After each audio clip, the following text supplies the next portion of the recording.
Bienvenidas y bienvenidos al episodio 6, el sismo de las instalaciones. Quizás cuando somos niños no nos fijamos tanto en las instalaciones de la escuela donde estudiamos, pero poco a poco comenzamos a hacer conciencia de los edificios, escritorios, lugares para trabajar, la cafetería, etc. A finales del siglo pasado se tenía la fama de que las escuelas privadas tenían mejores instalaciones que las escuelas públicas. Pero en este siglo vino un programa de gobierno con el objetivo de que no existiera dicha brecha. Mis padres, que estudiaron entre los 50 y los 80, me comentaban que a nivel de educación básica era exigente el tener limpias las instalaciones en la escuela pública y se pedía más pulcridad en las escuelas privadas. Pero la preparatoria y la Universidad Autónoma del Estado ya era otra historia. Pero me cuentan que con el avance de la década, la gente se ha vuelto más sucia y poco respetuosa del inmobiliario. Yo siempre estuve en escuelas privadas que ahora se consideran de clase media. Cada vez que por alguna razón después del receso se dejaba el baño sucio, a todos nos regañaban. Como fui creciendo, cambiando de ciudades y escuelas, conocí la variedad de inmobiliarios. Pero en todas las escuelas siempre hubo ventilación, luz correcta, bancas para todos.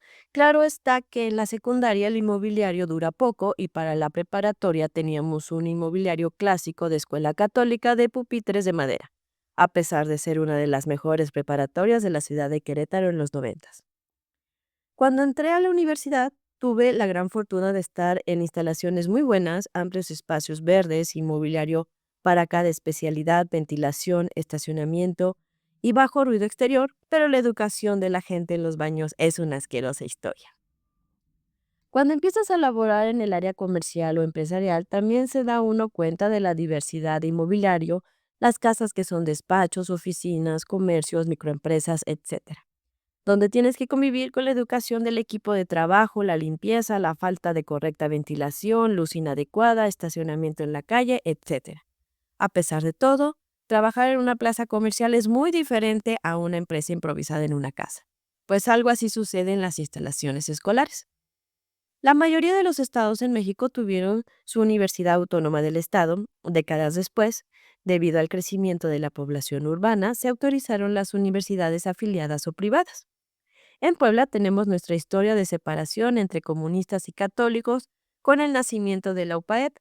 Luego algunos colegios buscaron hectáreas para crecer en el futuro con construcciones especializadas a la educación fuera de los límites de la ciudad, que hoy son parte de la mancha urbana. A mediados de los 90, en la ciudad de Puebla se comenzó a ver un crecimiento de escuelas y universidades pequeñas, que pronto se les señaló como escuelas patito, porque nadie sabía realmente qué tan oficial era su registro ante la SEP. Las pequeñas universidades después de la primera década del 2000 comenzaron a crecer exponencialmente. Se han comenzado a formar cuadrantes de espacios educativos y universitarios creando barrios de estudiantes, como es el caso de la UPAEP, que se expandió en el barrio de Santiago. Otro es el de VP y Trocemier, que han modificado la zona de Bugambilias y el Cerrito. Así también sucede en el centro histórico de Puebla. Una gran cantidad de institutos universitarios y universidades se van expandiendo, que iniciaron con una casona y ahora son más que un cuadrante.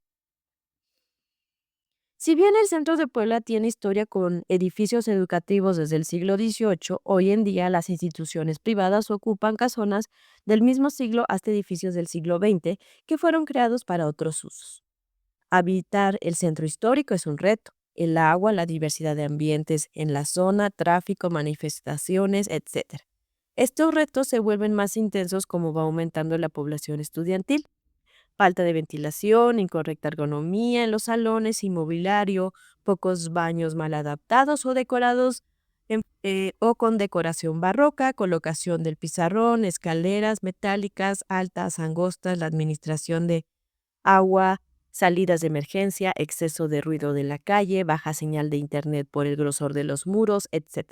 Es un festín de ruidos, aromas y emociones.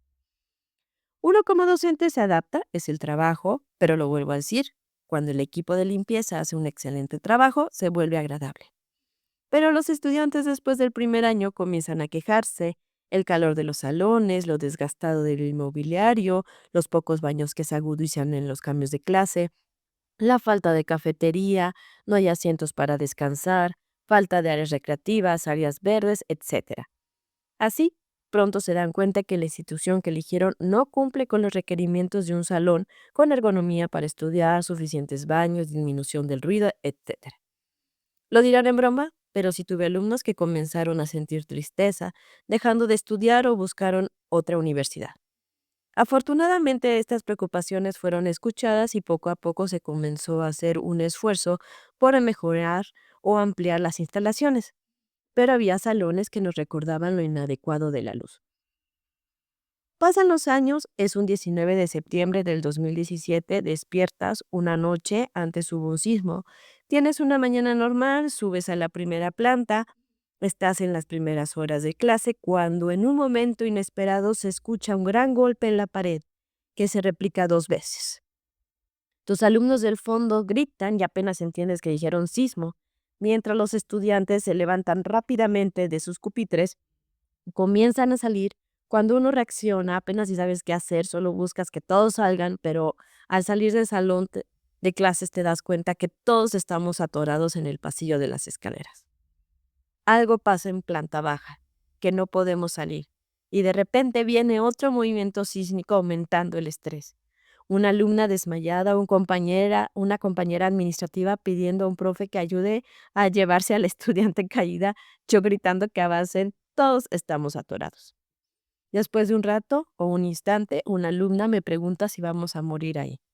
En el interior tenía el temor de que eso pasara, pero recordé que debemos pensar positivo y le dije no, muy segura de mí. Después de muchos minutos logramos salir. Yo miré hacia las torres de la catedral y otros edificios de la calle, observando un polvo ligero en el aire. Fue un caos, algo para lo que la institución no estaba preparada. Habíamos tenido un ejercicio de simulacro anteriormente, pero un simple error humano en una salida de emergencia generó un tremendo caos y pánico. Afuera, todos agrupados en la calle, los automovilistas y el transporte público intentando pasar, casi atropellan en varias ocasiones al personal de la institución y a todo peatón que intentara cruzar. El centro histórico es un caos. Avisas a tu familia que estás bien, ellos te responden que todos estamos bien, estudiantes en crisis, fumando, todos con cara de espanto. Pronto el calor y la ruidosa comunicación hasta que autorizan pasar algunos valientes por sus cosas. No sé cómo pasó, pero de momento mis alumnos habían entrado y me entregaron mis cosas. Gracias a Dios, nos dieron la orden de irnos a nuestras casas. Yo y mi amiga Vero estábamos en shock. La acompañé a su camioneta hasta que nos pasara un poco el trauma o el tráfico avanzara. De ahí, como todos los días, me fui caminando a mi casa, necesitaba azúcar, así que compré un helado y todos seguíamos impactados. El tráfico era un caos, algunas casas se abrieron, celosías caídas, polvo, calor, personas conmocionadas y otros como si nada. Llegar a casa, acompañar en la expresión de la experiencia del hogar, encender el televisor y observar las noticias y tratar de aterrizar las emociones. Todos los que vivimos ese día tenemos nuestra propia historia. Uno pensaría que la SEP tiene un área especializada de vigilancia y observación para que las instituciones educativas cumplan con lineamientos adecuados para situaciones de sismo y siniestro. En este caso, el país se dio cuenta de que no era así, o si existía, tampoco tenía un protocolo de autoridades y municipales y estatales, estaban sobrepasadas. Toda la carga se pasó a Protección Civil, una institución que tampoco tenía el personal suficiente y no sabía bien qué hacer o comunicar, porque ninguna institución educativa podía volver a las actividades hasta que tuviera un papel de estudio de estructura que autorizara el uso de las instalaciones. Al final, Protección Civil pasó la carga a estudios privados de ingeniería, las cuales tuvieron una gran oportunidad de crecimiento.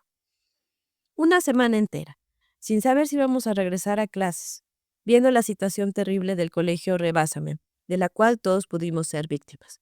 Algunos profesores ofrecíamos dar clases en línea, pero los administrativos estaban más preocupados por conseguir la autorización de Protección Civil. Cuando pudimos volver a las instalaciones, muchos estudiantes y maestros decidieron renunciar.